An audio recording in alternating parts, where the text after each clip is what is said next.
Mimi nasema ya kwamba ni vizuri katika maisha yetu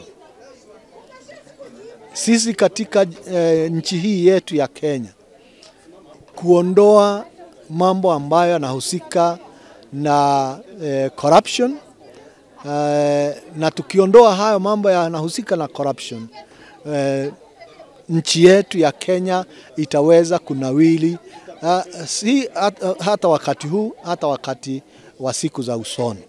Kwa hivyo tuondoe mambo ya corruption. Tuondoe mambo ya corruption ili tuweze kuendelea kama nchi. Tukumbuka ya kwamba Kristo ili aweze kuunda ufalme wa Mungu hapa duniani, yeye alijipeana, akamwaga damu yake kwa ajili ya ufalme wa Mungu.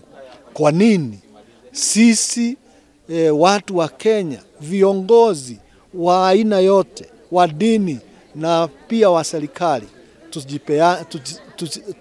tusijipeane ili nchi yetu iweze kunawiri?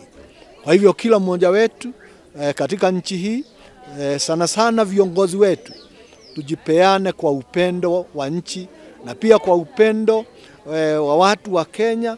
Tujipeane kutumikia nchi yetu kwa njia ambayo yafaa.